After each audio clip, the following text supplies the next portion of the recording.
ជីវប្រវត្តិសង្ខេបរបស់ព្រះធម្មវិជាជួនកក្កដា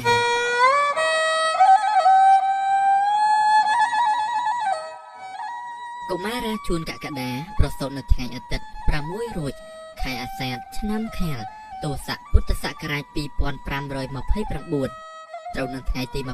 27ខែកក្កដាឆ្នាំ1985ដែលមានឪពុកឈ្មោះអុកឆននិងអ្នកម្ដាយឈ្មោះជីយ៉ាងមានបងប្អូនចំនួន3នាក់ប្រុស1នាក់និងស្រី2នាក់ដែលរស់នៅស្ថិតក្នុងភូមិត្រពាំងខ្នាឃុំអង្គតសោមស្រុកត្រាំកក់ខេត្តតាកែវក្នុងវ័យកុមារភាពកុមារាជួនកក្កដាជាក្មេងកំព្រាឪពុកតាំងពីតូចបានរស់នៅជាមួយអ្នកម្ដាយជាស្ត្រីមេម៉ាយដ៏កំសត់ទុរគតនិងជាមួយលោកយាយចាស់ជរាលុះចម្រើនវ័យវឌ្ឍនាការបានអាយុ6ឆ្នាំអ្នកម្ដាយបានបញ្ជូនឲ្យទៅសិក្សារៀនសូត្រនៅសាលាបឋមសិក្សាត្រពាំងខ្នាសពថ្ងៃបដូរមកជាសាលាបឋមសិក្សាសរិនកក្កដាត្រពាំងខ្នាត្រឹមបញ្ជូននៅអាយុ10ឆ្នាំក្នុងកម្រិតថ្នាក់ទី3កុមារាជួនកក្កដាត្រូវបង្ខំចិត្តផ្អាកការសិក្សាដោយសារការខ្វះខាតជីវភាពនៅក្នុងគ្រួសារនិងដោយទំនួលខុសត្រូវជាកូនប្រុសច្បងនៅក្នុងគ្រួសារផងកុមារាជួនកក្កដាត្រូវជួយកិច្ចការងារម្ដាយសពបែបយ៉ាងដើម្បីបន្ធូរការលំបាករបស់អ្នកម្ដាយនិងជីដូនហើយដោយគ្មានអ្នកឧបត្ថម្ភផងនោះរហូតដល់អាយុ13ឆ្នាំមានមនសិការចិត្តជ្រះថ្លាក្នុងព្រះពុទ្ធសាសនានិងដោយភាពខ្វះខាតមិនបានសិក្សារៀនសូត្រដិតដល់ដូចជាក្មេងដទៃនៅក្នុងឆ្នាំ1998កុមារាជួនកក្កដាក៏បានសម្រេចចិត្តលាអ្នកម្ដាយនិងជីដូនចូលសាងភ្នោះបួសជាសាមណេរនៅក្នុងវត្តវេលវ័នហៅត្រពាំងខ្នាក្នុងសំណាក់ព្រះឧបជាព្រះនាមមាសយិនព្រះចៅអធិការវត្តទន្លឿដោយមានការឧបត្ថម្ភពីសំណាក់ព្រះអង្គគ្រូធម្មថេរោសែមសរិនបន្ទាប់ពីបានបួសជាសាមណេរពេញលេញហើយក៏បានគង់សិក្សារៀនសូត្រនៅព្រះបរិយត្តិធម៌មិនយូរប៉ុន្មានញោមស្រីចាប់ផ្ដើមធ្លាក់ខ្លួនឈឺជាទម្ងន់ទោះមានការយកចិត្តទុកដាក់មើលថែពីសំណាក់ជីដូននិងសាមណេរជាកូនក៏ដោយក៏មិនអាចជាសះស្បើយបានឡើយដោយជំងឺកាន់តែធ្ងន់ធ្ងរក៏បានធ្វើមរណភាពនៅឆ្នាំ2003នោះបន្ទាប់ពីអ្នកម្ដាយបានលាចាកលោកទៅធ្វើឲ្យសាមណេរនិងប្អូន2នាក់បានក្លាយជាកូនកំព្រាគ្មានទីពឹងនៅសល់តែលោកយាយដែលជាអ្នកបីបាច់ថែរក្សាបន្ទាប់ពីរៀបចំបុណ្យអ្នកម្ដាយរួចរាល់សាមណេរបានយកប្អូនទាំងពីរទៅផ្ញើដោយម្នាក់ផ្ញើជាមួយនឹងអង្គការនិងម្នាក់ទៀតផ្ញើជាមួយបងប្អូនសាច់ញាតិទោះជាមានទុក្ខសោកយ៉ាងណាក្តីសាមណេរជួនកក្កដាក៏នៅតែខិតខំប្រឹងប្រែងនិងយកចិត្តទុកដាក់ជាទីបំផុតក្នុងការរៀនសូត្រដែលធ្វើឲ្យព្រះចៅអធិការស្រឡាញ់ពេញចិត្តជាខ្លាំងក្រៅពីការសិក្សារៀនសូត្រសាមណេរជួនកក្កដាក៏បានចេះសម្ដែងប្រធមទេសនាយ៉ាងប៉ិនប្រសប់សម្រាប់ពុទ្ធបរិស័ទជិតឆ្ងាយទាំងអស់ដែលធ្វើឲ្យពុទ្ធបរិស័ទស្គាល់និងចូលចិត្តនិងបានជាបច្ច័យសម្រាប់ផ្គត់ផ្គង់សិក្សារៀនសូត្រផងដែរនៅក្នុងឆ្នាំ2005សាមណេរជួនកក្កដាក៏បានបំពេញឧបសម្បទាជាភិក្ខុក្នុងពុទ្ធសីមាវត្តវេលវ័នហៅត្រពាំងខ្នាក្នុងសំណាក់ព្រះឧបជាព្រះនាមព្រហ្មបញ្ញោខឹមសុផុនដែលគង់នៅក្នុងវត្តស្រែនៅនងហើយបានឲ្យនាមបញ្ញត្តិថាមូនីប៉ាឡោតរៀងមក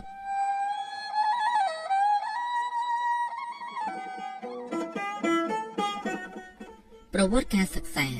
ពីឆ្នាំ1998រហូតដល់ឆ្នាំ2001បានសិក្សាថ្នាក់ធម្មវិន័យទាំង3ថ្នាក់ត្រីតោឯកនៅក្នុងពុទ្ធសីមាវត្តវេលវ័នហៅត្រពាំងខ្នាពីឆ្នាំ2001ដល់ឆ្នាំ2003បានសិក្សាថ្នាក់ពុទ្ធិកបឋមសិក្សាវត្តប្រាសាទនាងខ្មៅពីឆ្នាំ2003ដល់ឆ្នាំ2009បានសិក្សានៅពុទ្ធិកវិទ្យាល័យរតនសរឿននៅក្នុងវត្តមនីសាគលសំរោងអណ្ដែតពីឆ្នាំ2009ដល់ឆ្នាំ2013បានគង់ស្នាក់នៅវត្តសារាវន្តតេជោនិងបានមកស្នាក់នៅវត្តបទុមវតីនិងបានបញ្ចប់ថ្នាក់បរិញ្ញាបត្រនិទេសសាស្ត្រនៅសាកលវិទ្យាល័យបៀប្រាយtừ ឆ្នាំ2013ដល់ឆ្នាំ2015បានសិក្សាថ្នាក់ឧត្តមសិក្សាបរិញ្ញាបត្រជាន់ខ្ពស់នីតិសាស្ត្រនៅសាកលវិទ្យាល័យបៀប្រាយរាជធានីភ្នំពេញពីឆ្នាំ2018មកដល់បច្ចុប្បន្នជាបេក្ខជនបណ្ឌិតផ្នែកនីតិសាស្ត្រនៅសាកលវិទ្យាល័យអាស៊ីអឺរ៉ុបរាជធានីភ្នំពេញ នៅឆ្នាំ2022ដល់ឆ្នាំ2023បានបញ្ចប់ថ្នាក់វិក្រិតការមន្ត្រីជាន់ខ្ពស់នៅសាលាភូមិន្ទរដ្ឋបាលរាជធានីភ្នំពេញនៅថ្ងៃទី18ខែមីនា ឆ្នាំ2025បានទទួលបណ្ឌិតកិត្តិយសពីសាកលវិទ្យាល័យបញ្ញាសាស្ត្រកម្ពុជាផ្នែកបណ្ដុះបណ្ដាលធនធានមនុស្ស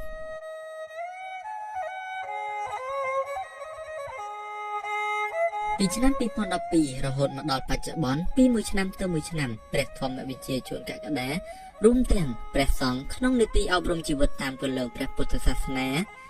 បានទទួលក្មេងកំព្រានិងបានបំពោះចិញ្ចឹមព្រះសង្ឃដែលជាក្មេងកំព្រាគ្មានទីពឹងឲ្យបានសិក្សារៀនសូត្រនៅសាលាពុទ្ធិកបឋមសិក្សាវត្តប្រាសាទនាងខ្មៅសរុបចាប់តាំងពីឆ្នាំ2012រហូតមកដល់បច្ចុប្បន្ននៅឆ្នាំ2012មានព្រះសង្ឃគង់សិក្សារៀនសូត្រចំនួន50ព្រះអង្គឆ្នាំ2013មានចំនួន105ព្រះអង្គឆ្នាំ2014មានចំនួន247ព្រះអង្គនៅឆ្នាំ2015មានព្រះសង្ឃចំនួន370ព្រះអង្គឆ្នាំ2016មានព្រះសង្ឃចំនួន382ព្រះអង្គនៅឆ្នាំ2017មានព្រះសង្ឃចំនួន468ព្រះអង្គនៅឆ្នាំ2018មានព្រះសង្ឃចំនួន375ព្រះអង្គនៅឆ្នាំ2019មានព្រះសង្ឃ365ព្រះអង្គនៅឆ្នាំ2020មានព្រះសង្ឃ294ព្រះអង្គនៅឆ្នាំ2021មានព្រះសង្ឃចំនួន360ព្រះអង្គនៅឆ្នាំ2022មានព្រះសង្ឃចំនួន320ព្រះអង្គនៅឆ្នាំ2023មានព្រះសង្ឃចំនួន345ព្រះអង្គនៅឆ្នាំ2024មានព្រះសង្ឃចំនួន380ព្រះអង្គនិងនៅឆ្នាំ2025មានព្រះសង្ឃគង់សិក្សាចំនួន380ព្រះអង្គចំណែកឯការបំពុះកុលបុត្រវត្តប្រាសាទនាងខ្មៅចាប់តាំងពីឆ្នាំ2012រហូតមកដល់ឆ្នាំ2025នេះបានបំពុះកុលបុត្រចំនួន19លើករួចមកហើយដែលបំពុះបានចំនួន820ព្រះអង្គដែលសរុបទាំងអស់មានចំនួន4677ព្រះអង្គអ្នកក្នុងរយៈពេល14ឆ្នាំមកនេះចំណែកឯការសិក្សាបែងចែកជា14ថ្នាក់ដែលមានថ្នាក់មត្តេយ្យ5ថ្នាក់ថ្នាក់ទី1ចំនួន2ថ្នាក់និងថ្នាក់ទី2ចំនួន1ថ្នាក់និងថ្នាក់ទី3ចំនួន1ថ្នាក់និងថ្នាក់អង់គ្លេសចំនួន7ថ្នាក់ទៀតនិងមានថ្នាក់កុំព្យូទ័រ1ថ្នាក់ផងដែរទន្ទឹមនឹងនោះអតីតសមណសិស្សនិងសិស្សខ្លះបានបញ្ចប់ការសិក្សាខ្លះគង់នៅជាសង្ឃបានក្លាយជាមន្ត្រីសង្ឃនៅក្នុងវត្តមួយចំនួនជាព្រះចៅអធិការគ្រូសូត្រស្ដាំឆ្វេងព្រះវិន័យធរធម្មធរសមុលេខាព្រះមេគុណលេខាព្រះអនុគុណនិងមានងារជាព្រះគ្រូផងដែរនិងខ្លះបានលាចាកសិក្ខាបទបម្រើការងារក្នុងស្ថាប័ននានាទាំងរដ្ឋនិងឯកជនជាច្រើនផងដែរទាំងអស់នេះគឺជាសមិទ្ធផលនៃការបណ្ដុះបណ្ដាលកន្លងមកដែលបញ្ជាក់ពីការរីកចម្រើននៃការចំណាយពេលវេលាក្នុងការចិញ្ចឹមព្រះសង្ឃរាប់សិបអង្គដែលសុទ្ធសឹងតែជាកូនកំព្រាគ្មានទីពឹងដែលព្រះអង្គគ្រូចិញ្ចឹមកន្លងមកមានចំនួន4677ព្រះអង្គអ្នកមិនតែប៉ុណ្ណោះព្រះសង្ឃដែលបានទៅសិក្សាបន្តនៅទីរួមខេត្តនិងរាជធានីភ្នំពេញនៅតាមសាលាពុទ្ធិកវិទ្យាល័យនានានិងសាកលវិទ្យាល័យក៏ព្រះអង្គនៅតែជួយឧបត្ថម្ភជាហូរហែរួមទាំងបង់ថ្លៃសាលានិងបង់ថ្លៃព្យាបាលប្រគេនផងដែរ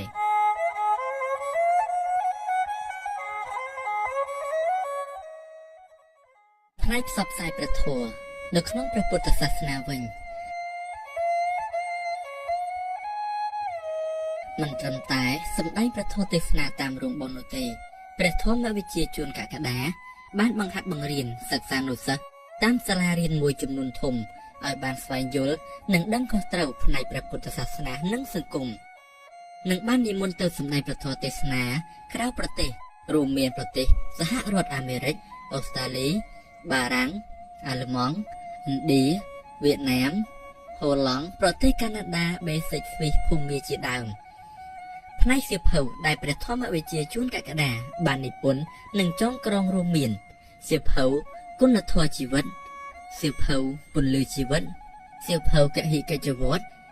សៀវភៅជីវិតនិងការពិចារណាភាគ1ភាគ2និងភាគ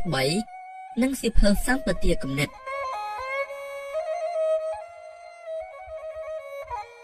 ផ្នែកជួយសង្គមព្រះធម្មវិជាជួនកក្កដាបានរួមចំណែកក្នុងការជួយកសាងសាលារៀនផ្លូវថ្នល់និងជួយធ្វើផ្ទះជូនជនក្រីក្រគ្មានផ្ទះសម្បែងស្នាក់នៅឲ្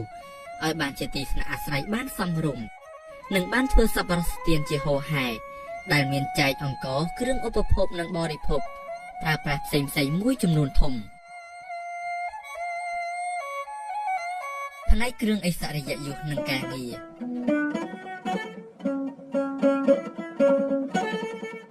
នៅថ្ងៃទី22ខែតុលាឆ្នាំ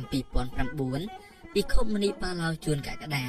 ក៏បានក្លាយជាប្រធាននាទីអប់រំជីវិតតាមគន្លងព្រះពុទ្ធសាសនានៅថ្ងៃទី29ខែសីហាឆ្នាំ2010ក៏បានទទួលការតែងតាំងជាព្រះឧទ្ទេសចារ្យបង្រៀនអាចារ្យទូទាំងប្រទេសពីឯកឧត្តមបណ្ឌិតមិនខិនរដ្ឋមន្ត្រីក្រសួងធម្មការនិងសាសនានៅថ្ងៃទី15ខែមិថុនាឆ្នាំ2011ពិខុមុនីបាឡោជួនកក្កដាក៏បានទទួលគ្រឿងឥស្សរិយយសថ្នាក់អធិបតីពីសម្ដេចអគ្គមហាសេនាបតីតេជោហ៊ុនសែននាយករដ្ឋមន្ត្រីនៃព្រះរាជាណាចក្រកម្ពុជានៅថ្ងៃទី22ខែឧសភាឆ្នាំ2013ពិខុមុនីបាឡោជួនកក្កដាក៏បានទទួលការតែងតាំងពីមន្ទីរធម្មការនិងសាសនាខេត្តតាកែវជានាយកសាលាពុទ្ធិកបឋមសិក្សាវត្តប្រាសាទនាងខ្មៅនៅថ្ងៃទី26ខែមករាឆ្នាំ2014ក៏បានទទួលការតែងតាំងពីគណៈសង្ឃនាយកនៃព្រះរាជាណាចក្រកម្ពុជា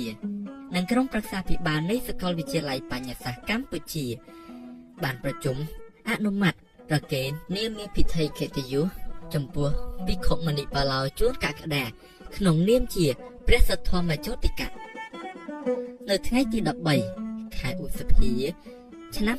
2014បានសម្រេចបង្កើតស្ថានីយវិទ្យុពន្លឺត្រៃរដ្ឋទាំង3សាខាដោយ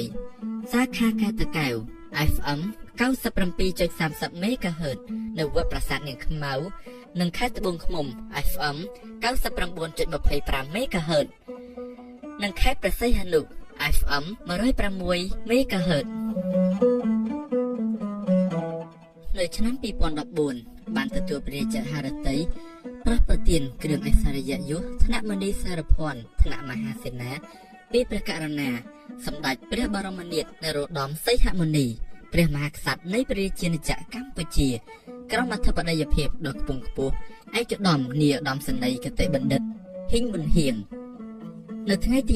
19ខែមីនាឆ្នាំ2015សេចក្តីប្រកាសស្តីពីការតែងតាំងមន្ត្រីសង្ឃនិងរដ្ឋមន្ត្រីក្រសួងធម្មការនិងសាសនាសម្រាប់តែងតាំងព្រះមហាជួនកក្កដាជាព្រឹទ្ធបរិះរើងពុទ្ធិកមហាវិទ្យាល័យទស្សនវិជ្ជានិងសាសនានៃសាកលវិទ្យាល័យសីហនុរាជសាខាខេត្តកំពង់ឆ្នាំងនៃអគ្គធិការពុទ្ធិកសិក្សាជាតិនៃក្រសួងធម្មការនិងសាសនានៅថ្ងៃទី6ខែមករាឆ្នាំ2017ត្រូវបានគណៈសង្ឃនាយកនៃព្រះរាជាណាចក្រកម្ពុជាតែងតាំងជាព្រះគ្រូសទ្ធម្មវិជ្ជារហូតដល់ថ្ងៃទី6ខែមេសាឆ្នាំ2017ត្រូវបានព្រះមហាក្សត្រនៃព្រះរាជាណាចក្រកម្ពុជា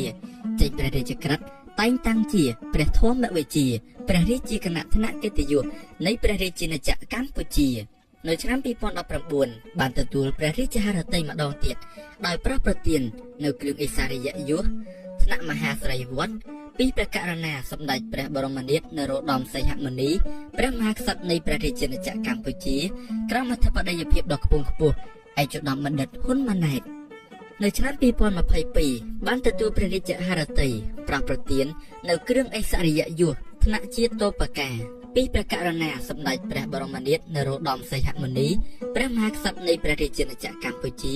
ក្រុមអធិបតីភាពដ៏ខ្ពង់ខ្ពស់ឯកឧត្តមបណ្ឌិតហ៊ុនម៉ាណែត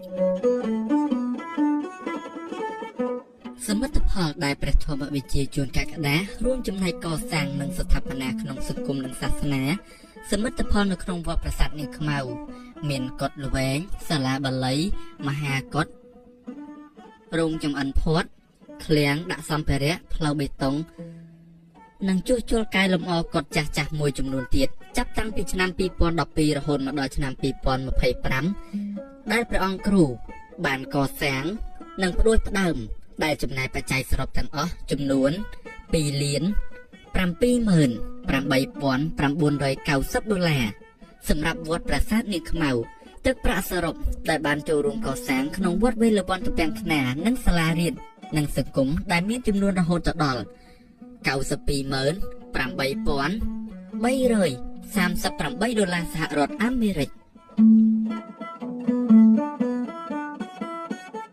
ជីវប្រវត្តិខាងលើនេះសបញ្ជាក់ឲ្យឃើញថាជីវិតសាងភ្នោះរយៈពេល28ឆ្នាំរបស់ភិក្ខុមុនីប៉ាឡោជួនកក្កដា